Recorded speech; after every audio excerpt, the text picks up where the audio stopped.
नवराज कनेक्टमध्ये मी अमजद खान आपलं स्वागत करतो। आपल्यासोबत आहेत माहिती अधिकारी कार्यकर्ते श्रीनिवास घाणेकर हे जागरूक नागरिक जी संस्था आहे कल्याणमध्ये त्याचे अध्यक्ष देखील आहेत। सर, माहिती अधिकारीची सुरुवात कुठून झाली आणि तुमचा काय अनुभव आहे?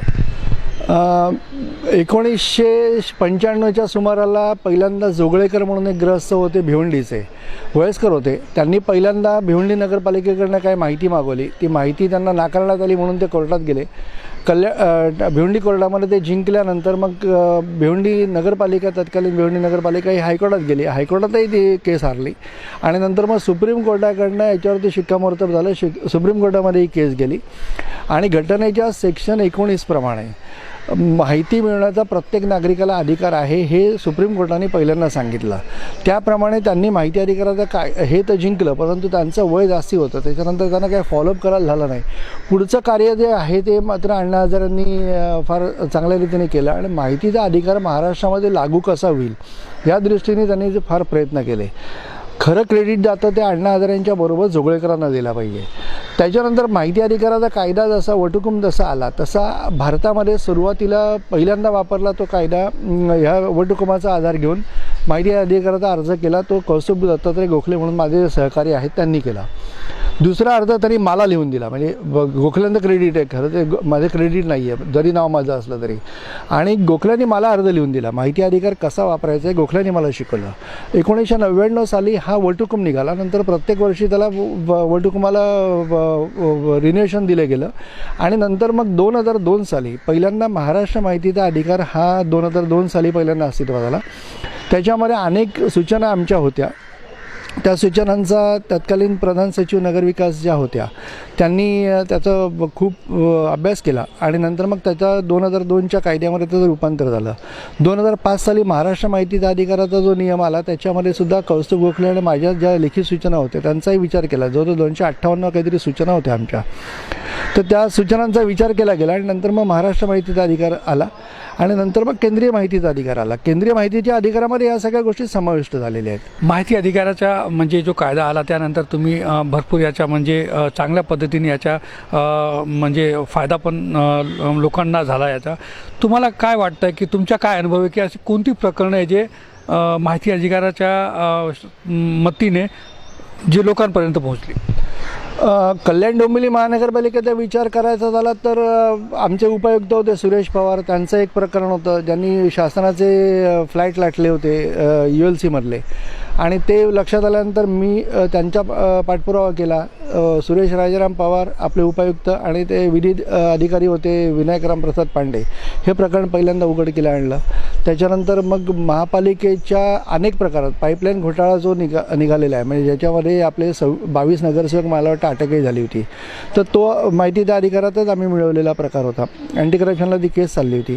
नंतर आग्यार कमिशन जे नेमलं गेलं ते केस जी आहे 10/2004 ही आमची जनहित याचिका आहे महापालिकेविरोधामध्ये अनधिकृत बांधकामाविरोधामध्ये कौस्तुभ गोखले आणि माझी, ती सुद्धा माहिती अधिकारातच माहिती मिळवलेली होती आणि ती 2000 सालपासून आम्ही त्याची तयारी करत होतो। 2004 साली पहिल्यांदा ती पिटिशन दाखल झाली। त्याच्या अगोदर 27 गाव वगळून येत म्हणून कौस्तुभ गोखले आणि मी दोघांनीही पिटिशन केलं होतं, तीही माहिती अधिकारातच मिळवलेली होती। अशी अनेक प्रकरणं कल्याण डोंबिवली महानगरपालिकेच्या बाजूनी म्हणा किंवा त्यांच्या हितासाठी म्हणा कोणत्या अधिकाऱ्याच्या विरोधात असू शकतील कदाचित, पण ती महापालिकेच्या आणि अल्टिमेटली नागरिकांच्या हितासाठी म्हणून ती आपण वापरलेलं आहे। आपण वैयक्तिक कोणतीच गोष्ट आजपर्यंत वापरलेली नाही आहे। सर, नागरिकांच्या हितासाठी एक तुमचा एक महत्त्वाचा मुद्दा होता तो डम्पिंग ग्राउंडचा विषय, घनकचऱ्याचा विषय, तो आता कुठेपर्यंत पोहोचला आहे आणि त्याला आतापर्यंत ज्या प्रकारे तुम्ही पाठपुरावा केला आहे तर यश अजून आला आहे असं दिसत नाही आहे? खरं सांगितलं तर dumping ground, Adharwadi dumping ground हा जो काय भाग आहे त्याला पाठपुरावा सातत्याने आपण करतो आहे। त्याच्यामध्ये आमचे सहकारी कौस्तुभ गोखले यांनी एक NGTला आणि हायकोर्टामध्ये केससुद्धा दाखल केलेली होती। याच माहिती अधिकाराचा वापर करून माहिती मिळवली आणि नंतर त्यांनी ती केस दाखल केली। परंतु ज्या पद्धतीने महापालिका प्रशासन निष्क्रिय दिसतंय त्याचा प्रश्नाची उकल करण्यासाठी ज्या गोष्टी करायला पाहिजे त्या गोष्टी त्यांच्याकडनं होताना दिसून येत नाही आहेत। आत्ता मी जे नुकतंच आंदोलन केलं होतं याच महिन्यामध्ये गेल्या महिन्यामध्ये डिसेंबर 2022ला. तर त्याच्यामध्ये सुद्धा माझा हा एक मुद्दा होता. 9पैकी एक मुद्दा आदरवडी डम्पिंग ग्राउंड किंवा कल्याणचा कचरा, कल्याण पश्चिमेला सर्व कचरा परिक्षेत्राला येऊ नये यासाठीच आपला प्रयत्न होता. ह्या प्रश्नाचे 2 भाग करावे लागतील. एक म्हणजे आत्ता अस्तित्वात असलेला आदरवाडीवरचा जवळजवळ 15 ते 20 लाख मेट्रिक टन एवढा असलेला कचरा आणि नव्याने निर्माण होणारा 700 ते 750 मेट्रिक टन दररोजचा नवीन कचरा, ओला आणि सुका कचरा, या दोघांची वेगवेगळी वर्गवारी करावी लागेल. पहिल्यांदा जोपर्यंत आदरवाडी डम्पिंगचा निकाल लागत नाही किंवा त्यातल्या कचऱ्याचं निवारण होत नाही तोपर्यंत नव्याने येणाऱ्या कचऱ्यावरती आपल्याला काम करता येणार नाही किंवा नव्याने येणारा कचरा तिथे येऊ नये म्हणून आपल्याला प्रयत्न करायला पाहिजे. आणि अनेक सूचना, लेखी सूचना देऊनसुद्धा महापालिका प्रशासन त्याच्यावरती काही फारसं काम करताना दिसत नाही आहे. आता आपला प्रयत्न असा आहे की या प्रश्नावरती कालबद्ध कार्यक्रम आपल्याला महापालिकेने दिला पाहिजे. ज्या ठिकाणी नागरिकांचा सहभाग हवा असेल त्या ठिकाणी आम्ही त्यांच्याबरोबर आहोत. आम्ही जवळजवळ 70 दिवस आम्ही याच्यावरती 2018 साली आम्ही काम केलं होतं आणि जवळपास 16 फूट आम्ही कचऱ्याचा ढिगारा कमी करण्यात यश मिळवलं. त्यामुळे यश मिळत नाही अशातला भाग नाही, प्रशासनाची उदासीनता या गोष्टीला कारणीभूत आहे. बेकायदा बांधकामाचा मुद्दा तुम्ही लावून धरला होता आणि कल्याण डोंबिवली महानगरपालिकेला कोर्टाकडून सुद्धा फटकार लावण्यात आली आहे, तरी पण महापालिकेत अनधिकृत बांधकाम थांबत नाही आहे. अनधिकृत बांधकाम थांबण्याचा प्रश्न येत नाही. त्याला कारण की परत तुम्हाला सांगतो की प्रशासनाची उदासीनता आहे.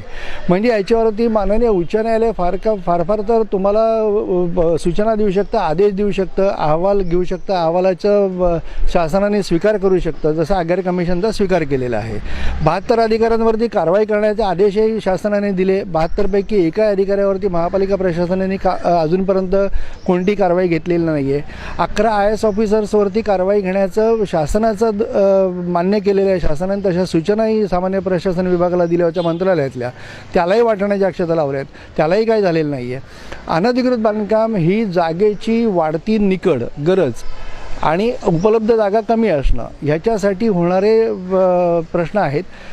जर नागरिकांना जर या गोष्टी जर पाहिजे असतील तर सुखसोयी हव्या असतील तर अनधिकृत बांधकामं तोडायला लागतील आणि अनधिकृत बांधकामं तोडायची नसतील तर कोणत्या सुखसोयी मात्र नागरिकांनी मागू नये ही प्रत्येकाने समजून घेण्याची गोष्ट आहे. पण समजून घेत नाही नागरिक. आम्हाला कोणत्या सुखसोयी मिळत नाही म्हणून कोणत्या तरी नगरसेवक, कोणत्या तरी आमदार किंवा कोणत्या तरी खासदाराच्या विरोधात बोलत राहायचं आणि अनधिकृत बांधकामावरती कारवाई व्हायला लागली की नंतर सुटपुटायचं की एवढे वर्ष राहिलेल्या लोकांना कसं काय निष्कासित करायचं. दोन्ही भाग एकत्र होत नाहीत कधी. सर, प्रशासकीय उदासीनता आहे की राजकीय म्हणजे राजकीय पाठबळ या प्रशासनाला, त्यामुळे प्रशासन एवढा म्हणजे सर्व बाबीकडे दुर्लक्ष करत? मुळामध्ये अनधिकृत बांधकाम हा प्रकार असा आहे की याच्यामध्ये लँड माफियाज आहेत आणि प्रचंड मोठ्या प्रमाणात पैसा आहे आणि हेच लोक जे अनधिकृत बांधकामं करतात, सरकारी भूखंड लाटतात किंवा दुसऱ्या जमिनीवर अतिक्रमणं करतात, हीच लोक नंतर निवडणुकीमध्ये निवडून येतात. त्यामुळे आत्ताचे नगरसेवक जे होते, म्हणजे मी जबाबदारीने अतिशय विधान करतो आहे, 1995 साली पहिल्यांदा जी टर्म आली त्याच्यामध्ये जरा बरं होतं, पण प्रत्येक टर्मला तो दर्जा खालावत चालला आहे आणि आत्ता अनधिकृत बांधकामामध्ये लिप्त असलेले जवळजवळ 80% नगरसेवक या महापालिकेमध्ये आहेत.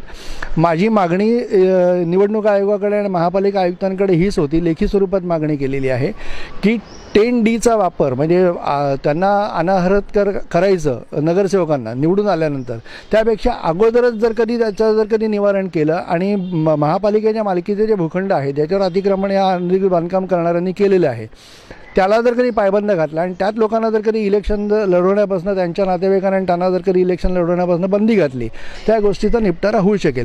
पण या गोष्टीला प्रशासनही तेवढंच जबाबदार आहे आणि राजकीय उदासीनता म्हणण्यापेक्षा राजकीय पाठबळ प्रशासनाला मिळतं म्हणून या सगळ्या गोष्टी होतात असं माझं स्पष्ट मत आहे. जागरूक नागरिक ही संस्था तुमची आहे, तुम्ही अध्यक्ष आहात. कल्याण डोंबिवली महानगरपालिकेची निवडणूक आता 3 वर्ष झाली, निवडणूक नाही झाली आहे. निवडणूक झाली तर आपले जे कार्यकर्ते ते निवडणूक लढणार का? जागरूक नागरिक ही काही राजकीय संस्था नव्हे, राजकीय पक्ष नव्हे. ज्या आमच्या कार्यकर्त्यांना निवडणूक लढवायची असेल त्यांनी अपक्ष म्हणून लढवायला काही हरकत नाही. जागरूक नागरिक फाउंडेशनच्या बॅनरखाली कोणीही लढणार नाही.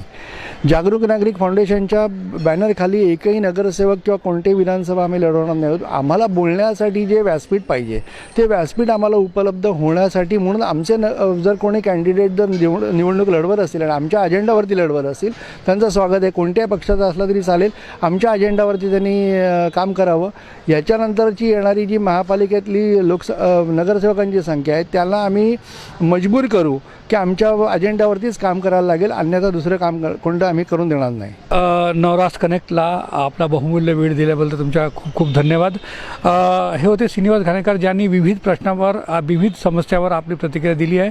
कॅमेरामॅन सय्यदसह अमजद खान, नवरास कनेक्ट, कल्याण.